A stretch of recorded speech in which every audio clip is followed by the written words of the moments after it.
सभी का स्वागत है मेरे इस चैनल में। इस वीडियो में मैं आपको मौर्य वंश से संबंधित प्रश्न उत्तर बताऊंगी, जिसमें 3 टॉपिक है। पहला टॉपिक चंद्रगुप्त मौर्य है, दूसरा टॉपिक बिंदुसार है, तीसरा टॉपिक अशोक है, जो एचपी बेस से है। अगर आपको वीडियो अच्छी लगेगी तो लाइक कमेंट शेयर जरूर कीजिएगा। आइए अब हम पहले टॉपिक से शुरू करते हैं, जो चंद्रगुप्त मौर्य 322 ईस्वी पूर्व 297 ईस्वी पूर्व। हमारा पहला प्रश्न यह है कि नंद वंश के पश्चात मगध पर किस राजवंश ने शासन किया? मौर्य राजवंश ने शासन किया। हमारा दूसरा प्रश्न, मौर्य युग की पहचान किस वर्ष के मृदभांड से होती है? मौर्य युग की पहचान उत्तरी काले पॉलिश मृदभांड से होती है। हमारा तीसरा प्रश्न, मौर्य वंश का संस्थापक कौन था? मौर्य वंश का संस्थापक चंद्रगुप्त मौर्य था। हमारा चौथा प्रश्न, धनानंद को हराने में किसने चंद्रगुप्त मौर्य की मदद की? धनानंद को हराने में चंद्रगुप्त की मदद चाणक्य ने की। हमारा पांचवा प्रश्न, चंद्रगुप्त मौर्य का प्रधानमंत्री कौन था?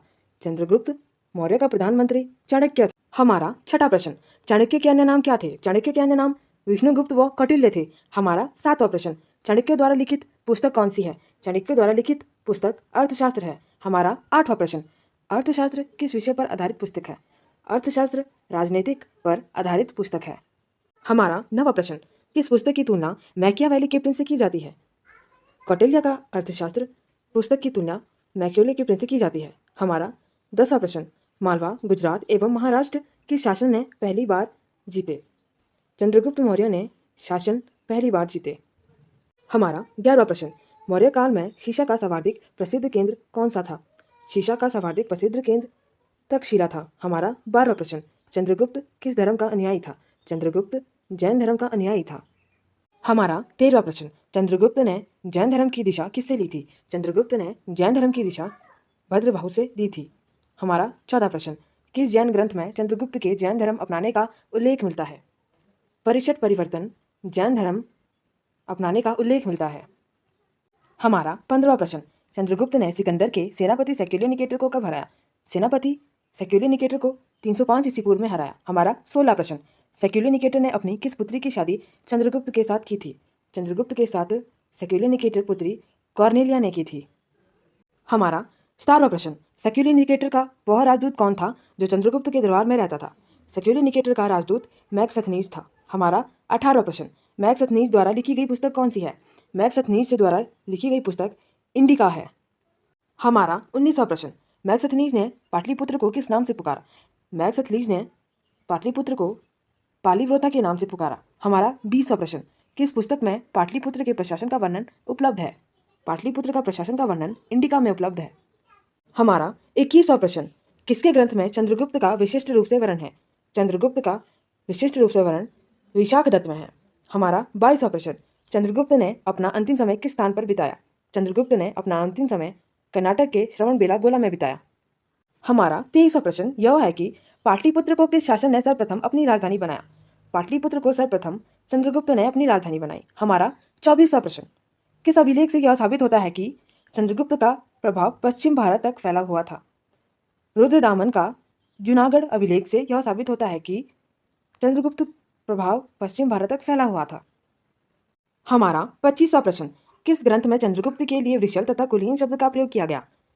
मुद्राक्षस ग्रंथ में चंद्रगुप्त के लिए वृषल तथा कुलीन शब्द का प्रयोग किया गया। हमारा 27वां प्रश्न, किस मौर्य राजा ने दक्कन पर विजय प्राप्त की? चंद्रगुप्त मौर्य राजा ने दक्कन पर विजय प्राप्त की। हमारा 28वां प्रश्न, चंद्रगुप्त मौर्य की दक्षिण विजय की जानकारी किन तमिल ग्रंथों में मिलती है? चंद्रगुप्त मौर्य की दक्षिण विजय की जानकारी अनारु व पुनारु में मिलती है। हमारा 29वां प्रश्न, चंद्रगुप्त मौर्य के समय की बनी सुदर्शन झील का पुनर्निर्माण कार्य किसने करवाया? चंद्रगुप्त मौर्य के समय की बनी सुदर्शन झील का पुनर्निर्माण चक्रपालित ने करवाया। हमारा तीसरा टॉपिक बिंदुसार है, 297 ईस्वी पूर्व 293 ईस्वी पूर्व। आइए अब हम शुरू करते हैं। हमारा पहला प्रश्न यह है कि चंद्रगुप्त मौर्य का उत्तराधिकारी कौन था? चंद्रगुप्त मौर्य का उत्तराधिकारी बिंदुसार था। हमारा दूसरा प्रश्न, बिंदुसार मगध की राजगद्दी पर कब बैठा? बिंदुसार मगध की राजगद्दी पर 298 ईस्वी पूर्व में बैठा। हमारा तीसरा प्रश्न, बिंदुसार किस अन्य नाम से जाना जाता है? बिंदुसार मित्रघात के नाम से भी जाना जाता है। हमारा चौथा प्रश्न, बिंदुसार किस धर्म का अनुयायी था? बिंदुसार आजीवक संप्रदाय का अनुयायी था। हमारा पांचवा प्रश्न, वायु पुराण में बिंदुसार को क्या कहा गया है? वायु पुराण में बिंदुसार को भद्रासर कहा गया है। हमारा छठा प्रश्न, बिंदुसार के दरबार में कौन सा यूनानी राजदूत आया था? बिंदुसार के दरबार में डाइमेकस आया था। हमारा 7वां प्रश्न, बिंदुसार के दरबार में मिस्र के शासन ने कौन से राजदूत को भारत भेजा? डायोनिसस राजदूत को भारत भेजा। हमारा 9वां प्रश्न, जैन ग्रंथों में बिंदुसार को क्या कहा गया है? जैन ग्रंथ में बिंदुसार को सिंहासेन कहा गया है। हमारा 10वां प्रश्न, बिंदुसार के शासनकाल में कहाँ पर दो विद्रोह हुए थे? बिंदुसार के शासनकाल पर तक्षशिला में दो विद्रोह हुए थे। हमारा 11वां प्रश्न, तक्षशिला विद्रोह को दबाने के लिए बिंदुसार ने किसे भेजा था? तक्षशिला विद्रोह को दबाने के लिए बिंदुसार ने पहले सुसीम और बाद में अशोक को भेजा था। हमारा तीसरा टॉपिक अशोक है, 269 ईस्वी पूर्व 232 ईस्वी पूर्व। आइए अब हम शुरू करते हैं। हमारा पहला प्रश्न, बिंदुसार का उत्तराधिकारी कौन था? बिंदुसार का उत्तराधिकारी अशोक था। हमारा दूसरा प्रश्न, वह मौर्य शासक कौन था जिसने राजसिंहासन पर बैठने के लिए अपने बड़े भाई सुसीम की हत्या की थी? वह अशोक थे। हमारा तीसरा प्रश्न, अशोक मगध की राजगद्दी पर कब बैठा? अशोक मगध की राजगद्दी पर 269 ईस्वी पूर्व में बैठा। हमारा चौथा प्रश्न, राजगद्दी पर बैठने के समय अशोक कहाँ का राज्यपाल था? अशोक अवंती का राज्यपाल था। हमारा पांचवा प्रश्न, किस अभिलेख में अशोक का नाम अशोक मिलता है? मास्की एवं गुजरा अभिलेख में। हमारा छठा प्रश्न, भारत में शिलालेख का प्रचलन सर्वप्रथम किसने किया? शिलालेख का प्रचलन अशोक ने किया। हमारा सातवां प्रश्न, पुराणों में अशोक को क्या कहा गया है? पुराणों में अशोक को अशोक वर्धन कहा गया है। हमारा आठवां प्रश्न, आधिकारिक सम्राट अशोक का किस नाम से उल्लेख है? आधिकारिक सम्राट अशोक का नाम प्रियससी से उल्लेख है। हमारा नवा प्रश्न, सम्राट अशोक की राजधानी उपाधि थी देवनाम प्रिया। हमारा 10वां प्रश्न, अशोक ने कलिंग पर कब आक्रमण किया? अशोक ने कलिंग पर 261 ईस्वी पूर्व में आक्रमण किया। हमारा 11वां प्रश्न, आक्रमण के समय कलिंग की राजधानी क्या थी? आक्रमण के समय कलिंग की राजधानी तौसली थी। हमारा 12वां प्रश्न, प्राचीन काल में कलिंग का महान शासक कौन था? प्राचीन काल में कलिंग का महान शासक खारवेल था। हमारा 13वां प्रश्न, कौन सा अभिलेख कलिंग नरेश खारवेल से संबंधित है? खारवेल से संबंधित हाथी गुफा है। हमारा 14वां प्रश्न, कलिंग विजय के उपरांत अशोक महान ने किस धर्म को अहंकार कर लिया? बौद्ध धर्म को अहंकार कर लिया।